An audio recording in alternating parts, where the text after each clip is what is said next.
So, have you ever heard about Arcadia? Have you ever seen it mentioned anywhere? Well, this is what this video is gonna talk about. We're once again back on the Italian PNC channel to talk about something that has piqued my interest, and who I think might interest you viewers as well. Welcome to the third installment of my series, where I talk about mysterious and arcane lands and places that have been lost to time, yet firmly remain fascinating to humanity. In my previous videos on Hyperborea and Agartha, we explore places that had recently surged in popularity, due to their resurgence in viral memes and political discourse. You've all seen those memes about Agartha, Hyperborea and so on and so forth, but where are the memes about Arcadia, right? Like, come on guys, literally Arcadia is right there, it's right next to the things. I mean, I've seen Atlantis a bunch of times, but Arcadia does not get any spotlight? That doesn't seem fair to me. Anyways, today we'll talk about a place that remains undiscovered by the majority of the online community, yet is just as fascinating as Agartha and Hyperborea. The region I'm talking about, of course, is Arcadia. It's spelled Arcadia. A bunch of places nowadays get their names from this place, and there's a bunch of travel agencies and resorts and stuff like that that is called Arcadia, so that's also something that is pretty peculiar, especially since nobody else seems to know what this means. This might even be the first time you're hearing this name, yet while its roots and history are as old as Hyperborea, its popularity peaked well over a century ago, with it now being barely talked about. But what actually is Arcadia? Back in antiquity, there used to be a region in ancient Greece with the name of Arcadia. It was literally down south. It's set in the interior of the Peloponnese Peninsula, the same area ancient Sparta was in. Yes, the Spartans from the movie 300. Who's seen that and remembers how cool the Spartans were? Well, if you think about the Spartans, just go a bit north and you had something completely different. This region's geography was filled with mountains and rivers, and its population was made mainly of shepherds, whose lives revolved around subsistence and living alongside nature. In the first centuries of the Greek ancient Dark Age, a period of time that followed the Bronze Age collapse, which we've talked about several times in this channel and I will continue to talk about because it is probably one of the best, or well, not the best, but one of the most interesting moments in history. It was the period in which the Greeks left the cities and mostly lost the ability to even read and write. Well, in that period, Arcadia saw its golden age, with a growing population and enough resources to feed the mouths of most people that lived there. The people of Arcadia lived in the manner of the Golden Age, the original ancient Greek Golden Age, which we will talk about later in the video, without the pride and avarice that corrupted the other regions of Greece, or at least that was thought so by the Greeks later on. It is sometimes referred to in English poetry as Arcady, kind of like arcade, but instead of the E at the end we have a Y. The inhabitants of the region have obviously some connection or similarity in poetry and other literature to the idea or figure of the noble savage, both being regarded as living close to nature, uncorrupted by civilization and virtuous, even if maybe that was not the case historically. This Arcadian Golden Age left such an impression on the minds of the ancient Greeks that once the classical era started and the Greeks returned to a more urban lifestyle, going to Athens, Sparta, Corinth, Mycenae, and all these other cities, Arcadia was immortalized as a utopian concept of a lush and fertile land, where people could live alongside nature and never starve or get sick.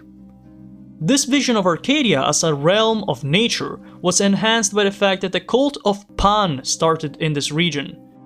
Pan, or Pan, was a half-goat, half-human deity, who was the god of the wild, mystic music, rustic music, shepherds, sheep, goats, and the companion of the nymphs. Belief in him might have been so ancient that it preceded the arrival of Greeks in Arcadia, well, even in the rest of Greece, with the non-Indo-European population of Arcadia, sometimes referred to as the Pelasgians, possibly worshipping him millennia before Christ. In Greek mythology, the region of Arcadia was said to be filled with nymphs, dryads, and spirits of nature, which only helped intensify the belief that Arcadia was some sort of paradise of nature. In time, the mythological version of Arcadia became so distant from the lives of the average Greek that by the 3rd century BC, it had started influencing the field of poetry and literature, as mentioned before. The Greek poet Theocritus wrote about it in a comparison to the highly urbanized city of Alexandria, where he lived.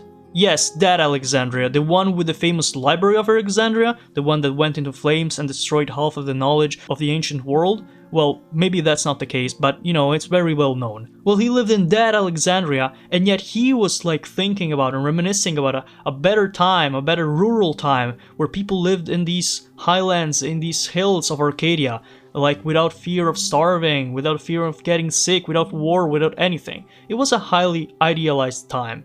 So the use of Arcadia in this more idealized poetical way kept spreading until it arrived to Rome, where it got to the incredible author Virgil, writer of the Aeneid, a sequel to the Iliad and the Odyssey.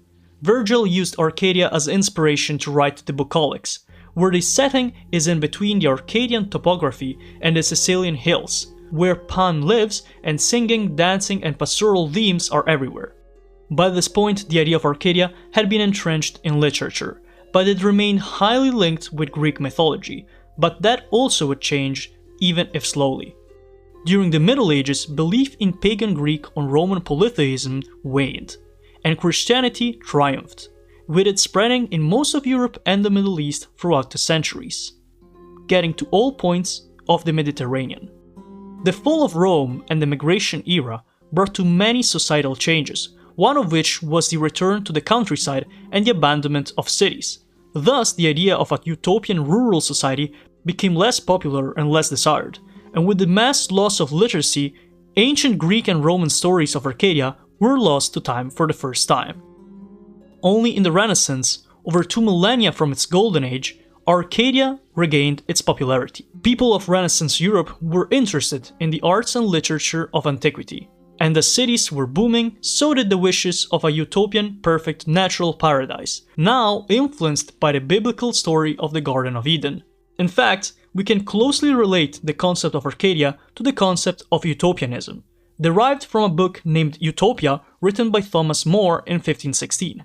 In a nutshell, utopia can be defined as a state of visionary schemes for producing perfection in social or political conditions for the betterment of all. According to the scholar, a utopian society is basically a society which has surpassed aggression, war, hate, and crime, while establishing peaceful and orderly communities that can survive forever. And while this notion of Arcadia and utopia varies across the eras, the simple aspects of it remain idealized and desired by many across the ages. Several works of art and literature in the Renaissance Europe referenced Arcadia. Even Dante's Divine Comedy mentioned it in an idyllic context, meaning a version of a place that is pure perfection. In 1502, Jacopo Sannazaro published a poem on Arcadia that identified Arcadia less as a place and more as a lost world of bliss, a true heaven on earth associated with the ancient Greek mythological Golden Age, what I mentioned I would talk about later. This was a time where humanity had just been born, and gods and titans still roamed the earth, almost in a state of trance. During the Age of Exploration, the term Arcadia was used oftenly to describe the quote-unquote untouched lands discovered by European explorers, which could become utopian rural societies with the right colonists and settlers, seeing their fertile terrain and potential for farming. Some of these territories were Virginia and all coastal areas of North America facing the North Atlantic coast, north of Virginia, who were named Arcadia by a Florentine Italian explorer called Giovanni da Verrazzano, more well known for his discovery of the mythical city of Norumbega, who I already made a video on over 5 years ago. I've been doing this for a while. There's even a theory that states that the name Arcadia, which used to describe a region of modern Canada but is now more associated with the Acadian population of Louisiana, comes from a corruption of the word Arcadia that happened across the centuries, and it would make sense since Verrazzano explicitly said that the area was called Arcadia, as seen by future maps of the region.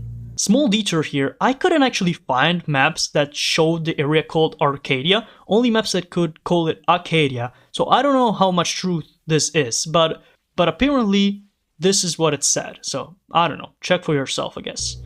After this period, Arcadia seemed to once more fade back into obscurity, especially since the Garden of Eden hypothesized location piqued the interest of explorers and writers much more than some long-lost ancient Greek natural paradise. Yet in the Romantic era of the 19th century, the term and the idea behind it experienced a revival, with it showing up in paintings like Thomas Eakins' Arcadia or books like Wilhelm von Kaulbach's work called Faust and Helen in Arcadia, which shifted and mixed the ancient Greek mythological view of Arcadia with the Norse or Germanic idealized spiritual living in nature and hunting. The widespread use of Arcadia in the 19th century has been also attributed by many as a reaction to the Industrial Revolution.